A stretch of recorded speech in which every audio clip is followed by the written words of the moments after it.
Hello दोस्तों, welcome to my YouTube channel Vertex Study Life. और आज फिर हम क्लास 10वीं के भौतिक विज्ञान का एक टॉपिक प्रकाश के परावर्तन का जो नियम है उसके बारे में आज हम चर्चा करेंगे कि आखिर प्रकाश का परावर्तन जो है उसका क्या नियम है, उसको कितने नियम दिए गए हैं, तो उसके बारे में हम चर्चा करेंगे।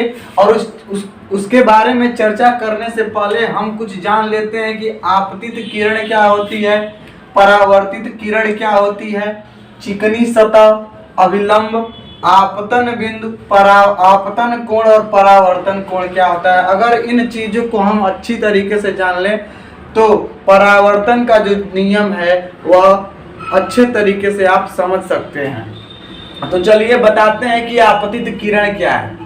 तो हम पिछले वीडियो में आपको बताए होंगे कि प्रकाश का जो परावर्तन है उसमें एक चिकनी सतह लिए थे और चिकनी सतह पे कहे थे कि एक प्रकाश की किरण आती है और वो अपने ही मार्ग में निकल जाती है। तो जो आने वाली किरण है, जो किरण आ रही है, उसी को हम कहेंगे आपतित किरण।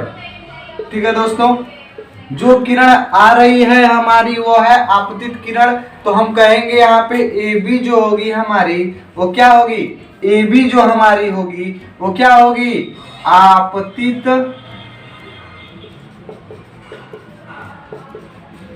किरण। ठीक है, अब देखिए आपतित किरण समझ गए। आने वाली जो किरण है, प्रकाश के परावर्तन में आने वाली जो किरण होगी वो आपतित किरण होगी। और आपको आपतन के बाद जो किरण वापस अपनी ही दिशा में निकल जाती है, यह जाने वाली किरण दिख रही है, जाने वाली किरण, इसी को हम कहेंगे परावर्तित किरण। परावर्तित किरण, ठीक है, समझ गए। परावर्तित किरण क्या होगा, जाने वाली किरण को हम परावर्तित किरण कहेंगे। अब चिकनी सतह क्या है, चिकनी सतह वह सतह जिसका एक भाग जो हो वह क्या किया गया हो, पेंट किया गया हो, कलई की गई हो, अर्थात वह चिकनी, उसकी एक सतह जो है वह चिकनी हो जिस पर प्रकाश का अपवर्तन हो सके। ठीक है, अगला है अभिलंब क्या होता है। अब कोई भी हम एक रेखा खींच दें,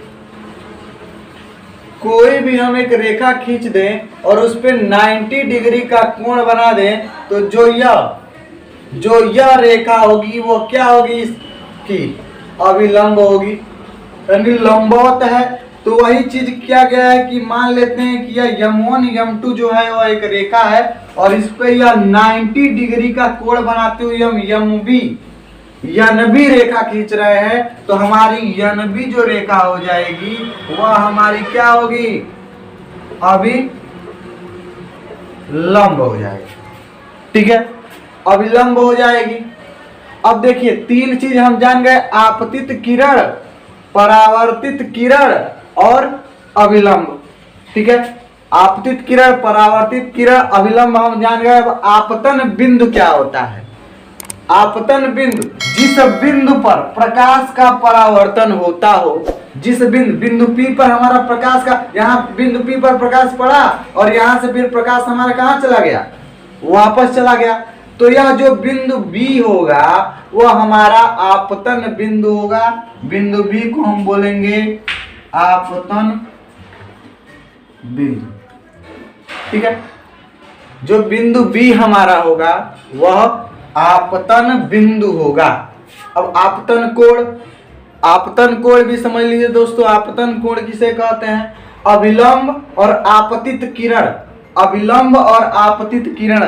जैसे हम आप लोग को बता दें, ये हमारा है अभिलंब, ठीक, ये है हमारा आपतित किरण, और इसके बीच में जो ये कोण बन रहा है, यह कोण जो बन रहा है वह हमारा होगा आपतन कोण। आपतित से संबंधित है तो आपतित से जो संबंधित होगा वह होगा आपतन कोण, और अभिलंब और परावर्तन कोण, इसके बीच में बना यह कोण क्या होगा, परावर्तन कोण। ठीक है, इतना आप लोग समझ गए कि आपतन कोण क्या है। परावर्तन कोण आपतित किरण अभिलंब के बीच में जो कोण बनता है उसे आपतन कोण कहते हैं, और परावर्तित किरण और अभिलंब के बीच में जो कोण बनता है उसको परावर्तन कोण कहते हैं। अब देखिए इतना चीज तो हमारा मेन इंपॉर्टेंट, अगर इस चीज को आप जानते हैं तो हम आसानी से परावर्तन का नियम बता सकते हैं कि परावर्तन का नियम क्या कहता है। ठीक है, इसको मिटाते हैं दोस्तों, ये चित्र हमारा वैसे ही रहेगा, इसको मिटा देते हैं।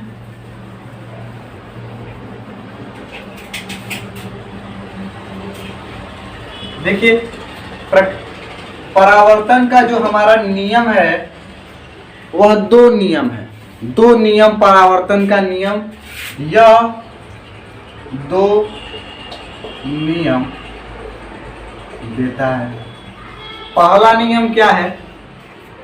पहला नियम यह है कि आपतित किरण, परावर्तित किरण और अभिलंब एक ही तल पर स्थित होते हैं। ठीक है दोस्तों, आपतित किरण, परावर्तित किरण, अभिलंब और आपतन बिंदु तीनों एक ही तल पे। देखिए आपतित किरण भी किस पर स्थित है? एक ही बिंदु पर है। परावर्तित किरण भी एक ही बिंदु पर है। अभिलंब जो हमारा है वह भी एक ही बिंदु पर है, और जो आपतन बिंदु है वह भी हमारा एक ही बिंदु पर है। तो पहला जो नियम होगा इसका, आपतित किरण,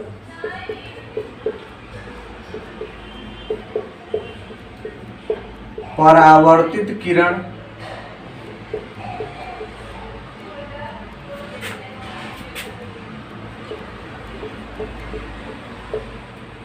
आपतित किरण, परावर्तित किरण, अभिलंब, आपतन बिंदु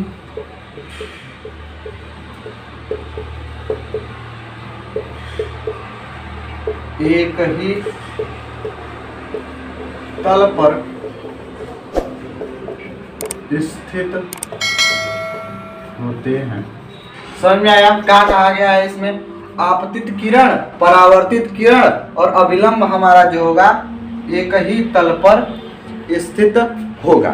ठीक है, अब दूसरा जो नियम है वह दूसरा नियम यह कहता है कि जितना आपतन कोण बनेगा, आपतित किरण और अभिलंब के बीच यह जितना भी कोण बनेगा उतना ही कोण ये भी होगा।